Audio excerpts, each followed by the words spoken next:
ETF index mutual funds నేర్చుకుని stock మార్కెట్లో రాణించాలనుకుంటున్నారా? వెంటనే ఈ నెంబర్కి కాల్ చేయండి. నమస్తే, వెల్కమ్ టు సుమన్ టీవీ. నేను మీ సంజయ్. ఈరోజు మనతో పాటు ఉన్నారు సుప్రీంకోర్టు అడ్వకేట్ పోతిరెడ్డి కృష్ణకాంత్ గారు. సార్తో మాట్లాడి కొన్ని విషయాలు తెలుసుకుందాం. నమస్తే సార్. నమస్తే సార్, రీసెంట్గా భద్రాచలంలో ఒక ఇన్సిడెంట్ జరిగింది. 15 ఏళ్ల అమ్మాయి, 38 ఏళ్ల అబ్బాయి ప్రేమ విఫలించిందని చెప్పి సూసైడ్ చేసి చనిపోయారు. అసలు 15 ఏళ్ల అమ్మాయి ఎక్కడ, 30 ఏళ్ల అబ్బాయి ఎక్కడ, అసలు ఈ కేసు వివరాలు ఏంటి, అసలు ఈ కేసుకు గల పూర్తి వివరాల గురించి మాకు కొంచెం తెలియజేస్తారా? సంజయ్ గారు, ఇవాళ రోజు మనం చూసుకుంటే ఫస్ట్ అండ్ ఫార్మోస్ట్ థింగ్, ఈ కేసు ఏదైతే మీరు చెప్పారో, ఈ భద్రాచలం కొత్తగూడెం డిస్ట్రిక్ట్లో అయిన ఈ కేసు, ఇక్కడ 38 ఏళ్ల అబ్బాయి అండ్ 15 సంవత్సరాల ఒక మైనర్ బాలిక మధ్య ఒక లవ్ అఫేర్కి జరిగిన ఉదంతం ఇది. సో ఇది ఏంటంటే, ఇవాళ రోజు మన 2 తెలుగు రాష్ట్రాల్లో నేషన్ వైడ్గా ప్లస్ ముఖ్యంగా మన 2 తెలుగు రాష్ట్రాల్లో పిల్లల యొక్క వెల్ఫేర్ అండ్ పిల్లల యొక్క భద్రతలు ఏ పనంగా ఉన్నాయన్నదానికి ఈ ఇన్సిడెంట్ ఒక తార్కాణం.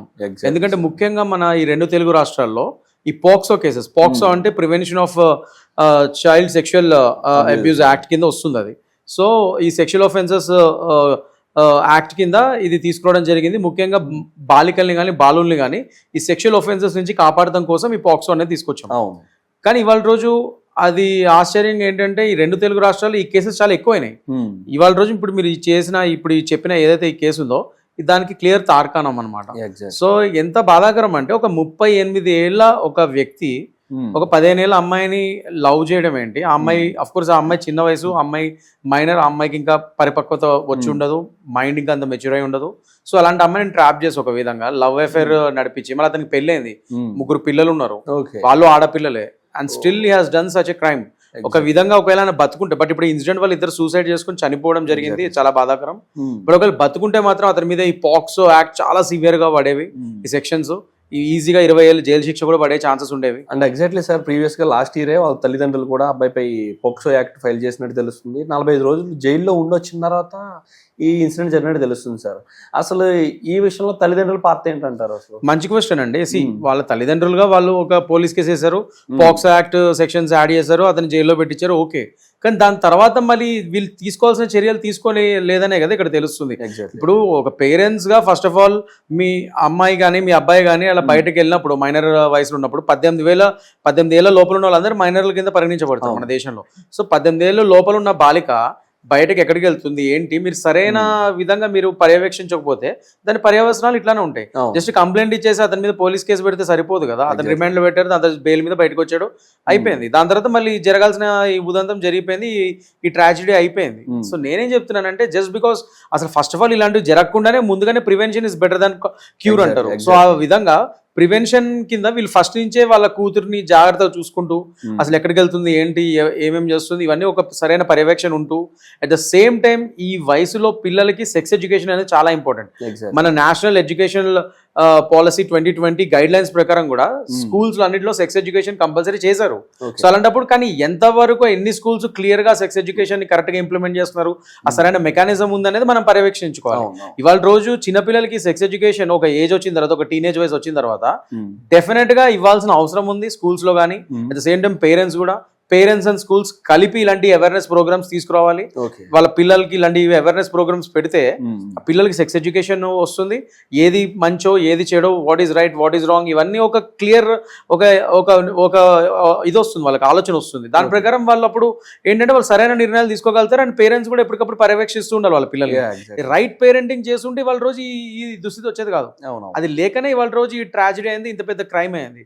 సో పేరెంట్స్ చాలా అప్రమత్తంగా ఉండాలి, స్కూల్స్ చాలా అప్రమత్తంగా ఉండాలి, అండ్ గవర్నమెంట్స్ కూడా స్కూల్స్ లో స్ట్రిక్ట్ గా ఈ సెక్స్ ఎడ్యుకేషన్ పాలసీ మీద క్లియర్ గా ఇంప్లిమెంట్ అయ్యే మెకానిజం తీసుకురావాలి. సో అందరూ కలిపి పనిచేస్తేనే, parents, school management, government, state governments అన్ని కలిసికట్టుగా పనిచేస్తేనే ఇలాంటి క్రైమ్స్ కానీ ఇలాంటి కేసెస్ ఫ్యూచర్ లో అవ్వకుండా మనం ఆపగలుగుతాం. అండ్ ఎగ్జాక్ట్లీ సార్, ఇక్కడ చూసుకుంటే వీళ్ళిద్దరికి భద్రాచలం వరకు వచ్చి అక్కడ లాడ్జ్ లో రూమ్ తీసుకుని ఇలాంటి ఉగాతగానికి పాల్పడడం జరిగింది, వాళ్ళు సూసైడ్ చేసుకోవడం జరిగింది. ఇందులో అసలు లాడ్జ్ ఆ వ్యక్తి కూడా పాత్ర కూడా కనిపిస్తుంది. ఒక మైనర్ అమ్మాయికి, ఒక మేజర్ ఆయనకి అసలు రూమ్ ఇవ్వడం ఎంతవరకు కరెక్ట్ అంటారు? దీన్ని ఎలా చూడొచ్చు అంటారు? 100% అండి, మంచి వ్యాలిడ్ పాయింట్ తీశారు మీరు. అసలు ఫస్ట్ ఆఫ్ ఆల్ మైనర్ బాలికలకి ఇప్పుడు if your parent are your Guardian ఏంటో చూపించగలిగితే ఒక రూమ్ ఇవ్వచ్చు. ఒక లాడ్జ్ రూమ్ ఒక మైనర్ బాలికకి అసలు జనరల్ ఒక లాడ్జ్ మీరు కానీ నేను కానీ ఒక రూమ్ ఎక్కడైనా తీసుకుంటే మన ఆధార్ కార్డ్ ఇవన్నీ అడుగుతారు వాళ్ళు కంపల్సరీ. సో ఒక మైనర్ బాలికకి నువ్వు ఎలా రూమ్ ఇచ్చు ఫస్ట్ అండ్ ఫార్మోస్ట్ థింగ్. అతని పేరు మీద బుక్ చేసినా కూడా ఇద్దరు ఎవరెవరు దిగుతున్నారు అందరు ఆధార్ కార్డ్స్ అడిగే రోజులు ఇవి. These are compulsory rules. ఇప్పుడు అలాంటప్పుడు ఒక మైనర్ బాలిక లాడ్జ్ లోకి వస్తే నువ్వు ఆమె ఐడి ప్రూఫ్ తీసుకోకుండా నువ్వు ఎలా అలౌ చేసావు? సో కంపల్సరీ ఇక్కడ లాడ్జ్ ఓనర్ ని వాళ్ళ యొక్క స్టాఫ్ ని కూడా ప్రశ్నించాల్సిన పరిస్థితి ఉంది. అండ్ పోలీస్ వాళ్ళు ఆ పరంగా కూడా వాళ్ళు ఇన్వెస్టిగేషన్ చేస్తారు. దాని మీద కూడా వాళ్ళకి కూడా ఒకవేళ ఏమైనా వాళ్ళు తప్పు చేసినట్టుగా ప్రూవ్ అయితే వాళ్ళకి కూడా దాని తగ్గ శిక్షలు పడే ఛాన్సెస్ కూడా ఉంటాయి. ఓకే సార్, అసలు ఈ విధంగా ఈ కేసు ప్రకారం చూసుకుంటే సొసైటీకి ఏం చెప్తారు? ఇక్కడ చూసుకుంటే ఆ లాడ్జ్ వ్యక్తి కూడా వ్యాపారపరంగా చూసుకునే డబ్బుల కోసం సంథింగ్ పట్టించుకోకుండా రూమ్ ఇవ్వడం జరిగింది.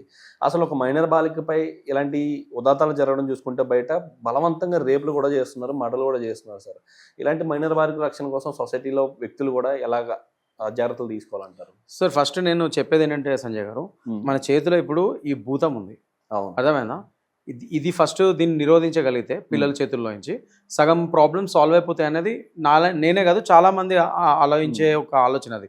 ఎందుకంటే ఫస్ట్ అండ్ ఫార్మోస్ట్ థింగ్ ఈ మొబైల్ యాక్సెస్ ఎక్కువ అవడం వల్ల ముఖ్యంగా ఇప్పుడు మనలాంటి వాళ్ళ చేతిలో ఉంటే అది మన దగ్గర మనం ఉపయోగించుకుంటాం. చిన్న పిల్లల చేతుల్లో ఈ మొబైల్స్ యాక్సెస్ ఎక్కువ అయిపోయేసరికి వాళ్ళు అసలు ఏం చూస్తున్నారు ఏంటి ఆ సరైన పర్యవేక్షణ లేదు పేరెంట్స్ కూడా.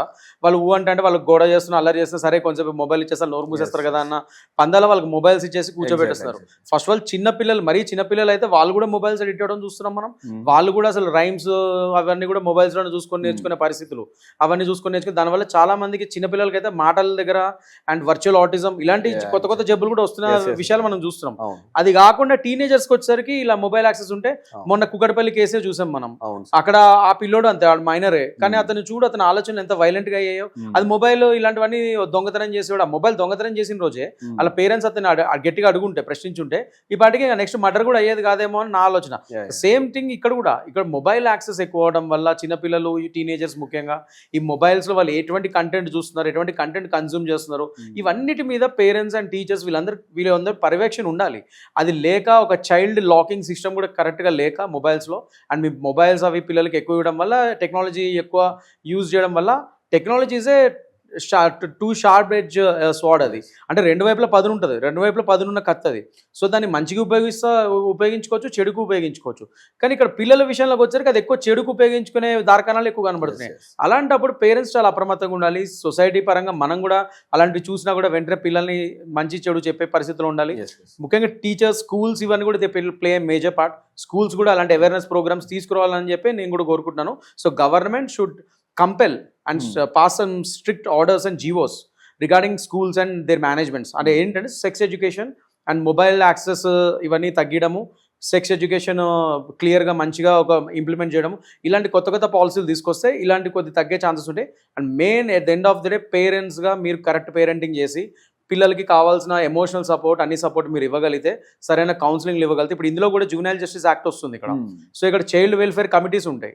సో ఆ చైల్డ్ వెల్ఫేర్ కమిటీస్కి వాళ్ళని మీరు హెల్ప్ తీసుకుంటే ఇలాంటివి ఏమన్నా వాళ్ళ పిల్లలు ఒకవేళ రాంగ్ రిలేషన్షిప్స్లోకి చిన్న వయసులో ఇప్పుడు చూడండి ఆమె మైనర్ అతనేమో 38 ఏళ్ళ మనిషి అతను ఇలాంటి వాటిలో లవ్ ట్రాప్లో పడితే అలాంటి వాటికి మీకు పిల్లలకి కౌన్సిలింగ్ ఇవ్వడం రిహాబిలిటేషన్ ఇవ్వడం ఇలాంటివి కూడా ఉన్నాయి. ఈ చైల్డ్ వెల్ఫేర్ కమిటీస్ అవే చేస్తాయి. సో అలాంటి వాటికి పంపించండి మీ పిల్లల్ని, పంపించి వాళ్ళకి కౌన్సిలింగ్ ఇప్పియండి. ఇవన్నీ చేస్తే ఇలాంటి ఫ్యూచర్లో జరగకుండా మనం ఆపగలుగుతాం. Absolutely sir. Thank you very much sir.